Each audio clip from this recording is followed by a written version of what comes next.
वासिष्ठ श्री परमात्मने नमः। श्री योग वासिष्ठ प्रथम भाग वैराग्य प्रकरण प्रारंभ। उस सत्यचित आनंद रूप आत्मा को नमस्कार है जिसमें सब भासते हैं और जिसमें सब लीन और स्थिर होते हैं एवं जिससे ज्ञाता ज्ञान ज्ञेय दृष्टा दर्शन दृश्य और कर्ता करण कर्म सिद्ध होते हैं। जिस आनंद के समुद्र के कण से संपूर्ण विश्व आनंदवान है और जिस आनंद से सब जीव होते हैं, अगस्त जी के शिष्य सुतीक्ष्ण के मन में एक संशय उत्पन्न हुआ।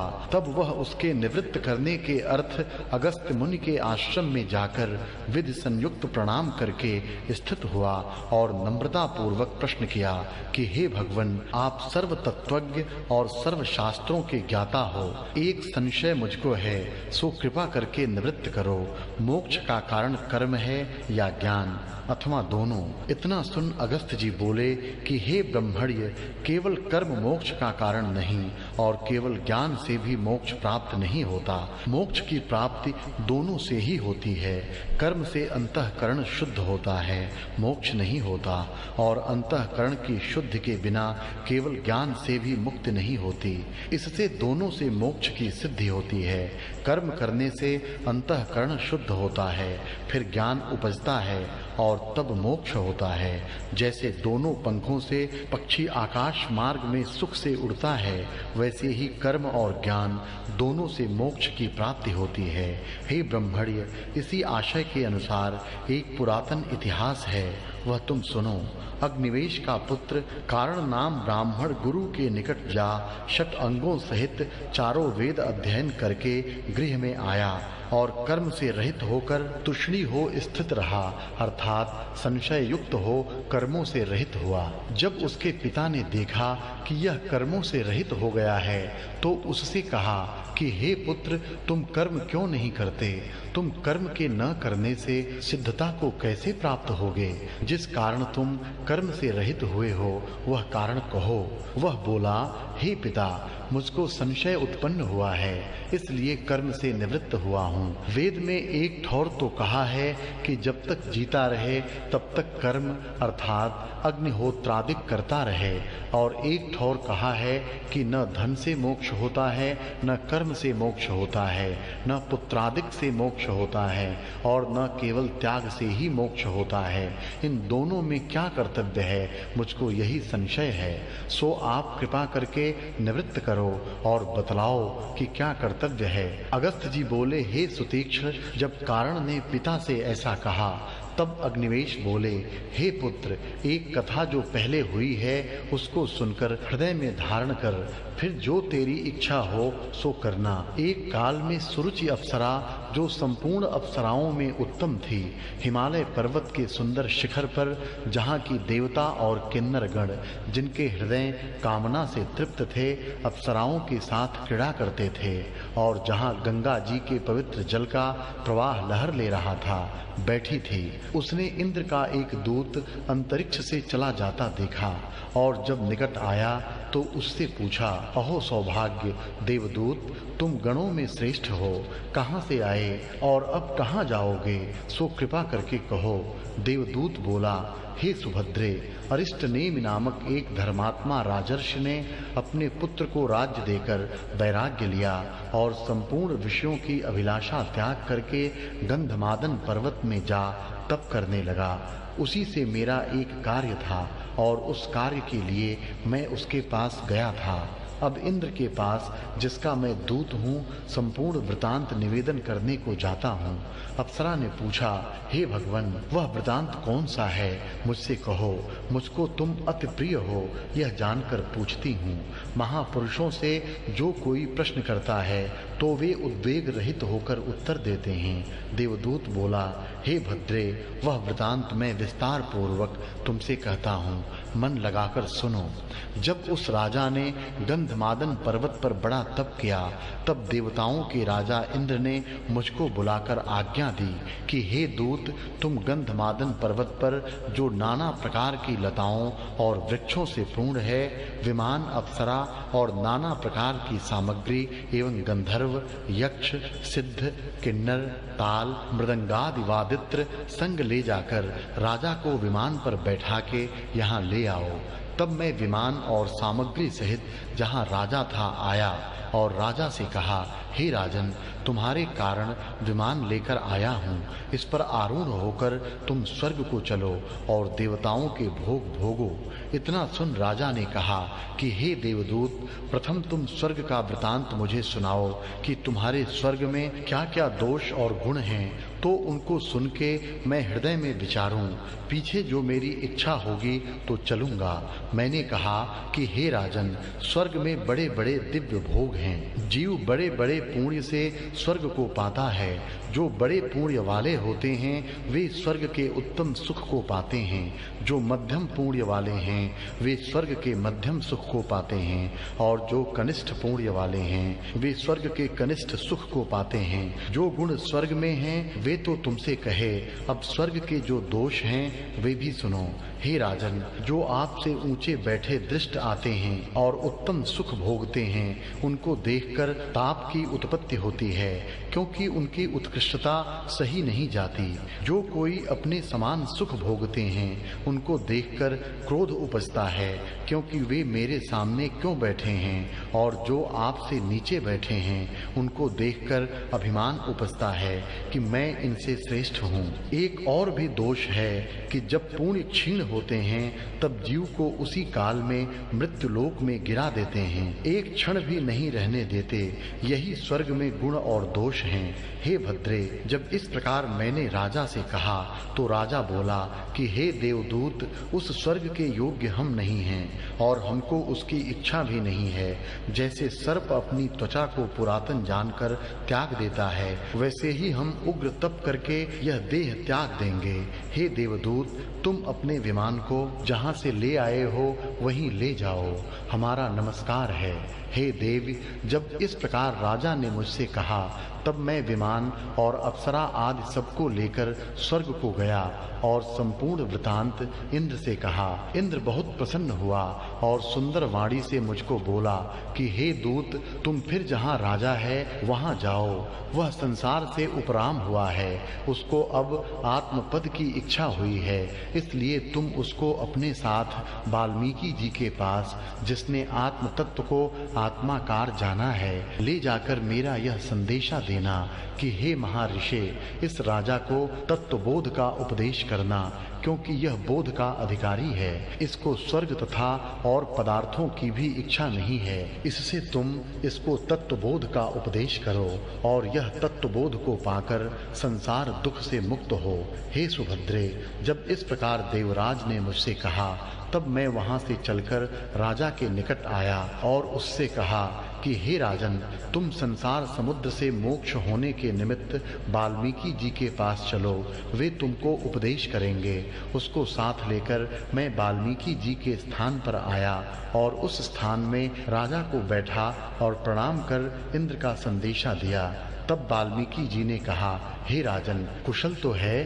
राजा बोले, हे भगवन, आप परम तत्वज्ञ और वेदांत जानने वालों में श्रेष्ठ हैं। मैं आपके दर्शन करके कृतार्थ हुआ और अब मुझको कुशलता प्राप्त हुई है। मैं आपसे पूछता हूँ, कृपा करके उत्तर दीजिए कि संसार बंधन से कैसे मुक्त हूँ। इतना सुन वाल्मीकि जी बोले, हे राजन, महारामायण औसत तुमसे कहता हूँ, उसको सुन के उसका तात्पर्य हृदय में धारने का यत्न करना। जब तात्पर्य हृदय में धारोगे तब जीवन मुक्त होकर विचरोगे। हे राजन, वह वशिष्ठ जी और रामचंद्र जी का संवाद है और उसमें मोक्ष का उपाय कहाँ है, उसको सुनकर जैसे रामचंद्र जी अपने स्वभाव में स्थित हुए और जीवन मुक्त होकर विचरे हैं, वैसे ही तुम भी विचरोगे। राजा बोले, हे भगवन, रामचंद्र जी कौन थे, कैसे थे और कैसे होकर विचरे, सो कृपा करके कहो। वाल्मीकि जी बोले, हे राजन,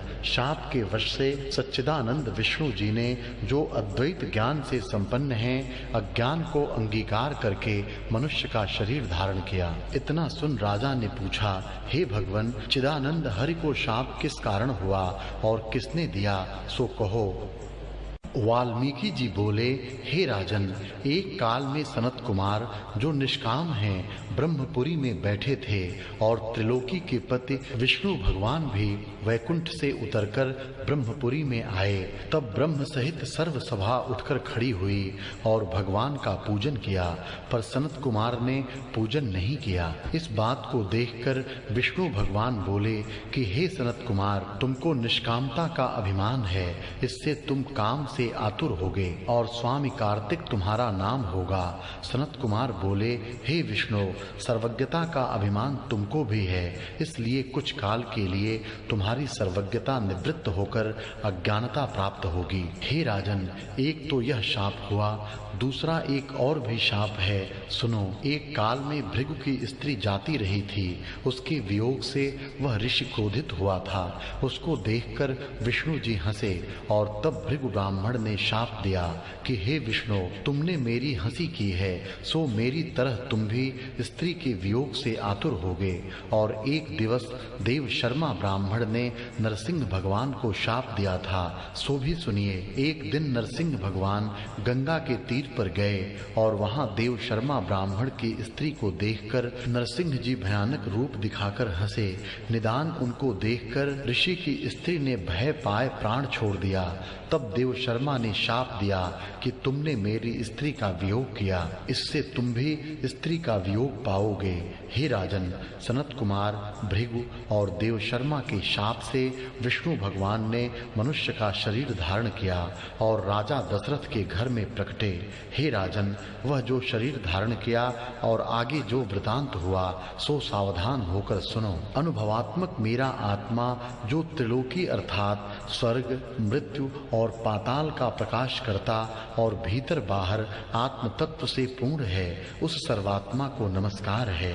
हे राजन, यह शास्त्र जो आरंभ किया है, इसका विषय, प्रयोजन और संबंध क्या है और अधिकारी कौन है, सो सुनो। यह शास्त्र सत्य, चित्त, आनंद रूप अचिंत्य चिन्मात्र आत्मा को जताता है। यह तो विषय है। परमानंद आत्मा की प्राप्ति और अनात्म अभिमान दुख की निवृत्ति प्रयोजन है और ब्रह्म विद्या और मोक्ष उपाय से आत्मपद प्रतिपादन संबंध है, जिसको यह निश्चय है कि मैं अद्वैत ब्रह्म अनात्म देह से बधा हुआ हूँ, सो किस प्रकार छूटूं।